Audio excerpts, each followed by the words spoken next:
বিরোধীদের ভোটার অধিকার যাত্রা পাল্টে দিতে পারে বিহারের বিধানসভা নির্বাচনের প্রত্যাশিত ছবিটা, এমনই মনে করছেন রাজনৈতিক বিশেষজ্ঞদের কেউ।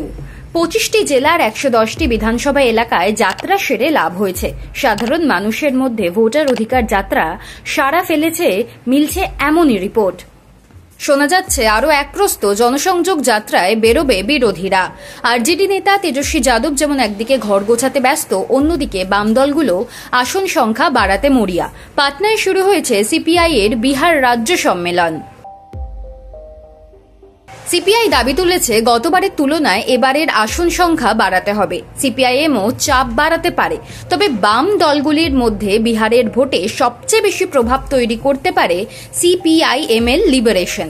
2020 সালের বিধানসভা নির্বাচনে 19টি আসনে লড়ে জয় এসেছিল 12টিতে। জয়ের প্রভাব ও প্রত্যাশা বাড়াতে বিহারের গ্রামে গ্রামে ছুটে বেড়াচ্ছেন এক বঙ্গ সন্তান।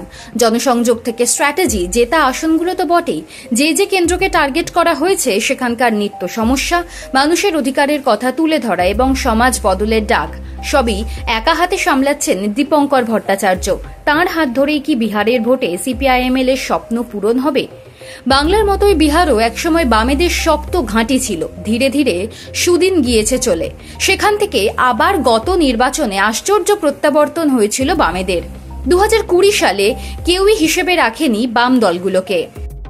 ওই ভোটেও দীপঙ্কর ভট্টাচার্য নেতৃত্ব দিয়েছিলেন সামনে থেকে, খারাপ থেকে আবার ভালো, এবং আলোয় ফিরিয়েছেন সিপিআইএমএলকে। 12টি বিধানসভা আসনে নিজেদের দখলে নিয়েছিল লিবারেশন। এই সবের মূল কাণ্ডারি দীপঙ্কর ভট্টাচার্য। মাত্র 19টি আসনে লড়ে এই সাফল্য এসেছিল। রাজনৈতিক মহলের অনেকেই সে সময় বলেছিলেন আরও বেশি সিট দেওয়া উচিত ছিল তাদের। কয়েকটি সিটে লড়লে হয়তো বিহারে গত বিধানসভা ভোটের ডিসাইডিং ফ্যাক্টর হয়ে উঠতে পারত দীপঙ্করের দল। এই লক্ষ্য নিয়েই দীপঙ্কর শুরু করেছেন তাঁর নতুন লড়াই। দীপঙ্করের জন্ম অসমের গুয়াহাটিতে। 1979 সালে উচ্চ মাধ্যমিকে তাক লাগানো রেজাল্টের পর কলকাতার ইন্ডিয়ান স্ট্যাটিস্টিক্যাল ইনস্টিটিউট থেকে পরবর্তী পড়াশোনা করেন। এরপর প্রাথমিকভাবে তিনি ইন্ডিয়ান পিপলস ফ্রন্ট এবং all India central council of trade ইউনিয়নের সেক্রেটারি হিসেবে দায়িত্ব পালন করেন। 1998 সালে বিনোদ মিশ্রের পর সিপিআইএমএল এর সর্বভারতীয় সাধারণ সম্পাদক হন। আজও সেই পদেই বহাল রয়েছেন। দীপঙ্কর তাঁর সহজাত নেতৃত্ব দিয়ে বিহারের ভোটে দলকে শক্ত ভিতের উপর দাঁড় করানোর চেষ্টা করছেন। দীপঙ্কর যেন বিহারের ভোটের চাণক্য। জেবিসি টাইমস নাও এর ওপিনিয়ন পোল অনুযায়ী গতবারের তুলনায় এবারের ভোটে বামেদের ফল খারাপ হতে পারে। গতবারের জেতা 16টা আসন থেকে 13তে নেমে যেতে পারে, অর্থাৎ আশঙ্কার একটা চোরা স্রোত রয়েছে। কিন্তু বিহারের এই ভোটের সঙ্গে অনেক অঙ্ক জড়িয়ে। সারা দেশে নতুন করে কমিউনিস্ট ভাবধারার প্রত্যাবর্তন হচ্ছে বলে মনে করছে রাজনৈতিক মহল। বিহারের ভোটে যদি ভালো ফল করে বাম শরিক দলগুলো, তার প্রভাব নিশ্চিতভাবেই বাংলার ভোটে পড়বে। অন্যদিকে এসআইআর নিয়ে সারা দেশে আতঙ্কের ছবি তৈরি করেছে। বিহারের ভোট থেকে তা খানিকটা পরিষ্কার হয়ে যাবে।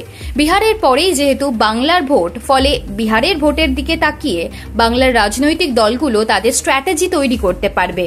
বিহারের ভোটকে উদাহরণ হিসেবে তুলে ধরে বাম দলগুলো নতুন করে ফিরে আসার ছবি আঁকতে পারবে। এবং দীপঙ্কর ভট্টাচার্যের দল সিপিআইএমএল বাংলার ভোটেও বামেদের শরিক। বিহারের ভোটে যদি তারা ভালো ফল করে, এখানে আসন রফায় আলিমুদ্দিনের উপর চাপ বাড়াতে পারবে। ফলে সিপিআইএমএল সর্বভারতীয় সম্পাদক দীপঙ্কর ভট্টাচার্য বিহারের ভোটে দলকে আরও বেশি সাফল্য দিতে মরিয়া। গত ভোটে দলিতদের মনে জায়গা করে নিয়েছিল লিবারেশন। এবারও যদি তা হয়, তাহলে কিন্তু আসন সংখ্যা বাড়তে পারে। জনসমীক্ষা যাই হোক না কেন, ভোট বাক্স তার নিজের ছন্দেই চলে। সেই ছন্দকে আরও মসৃণ করতেই বিহারের আনাচে কানাচে ছুটে বেড়াচ্ছেন পোড় খাওয়া বাম নেতা দীপঙ্কর ভট্টাচার্য।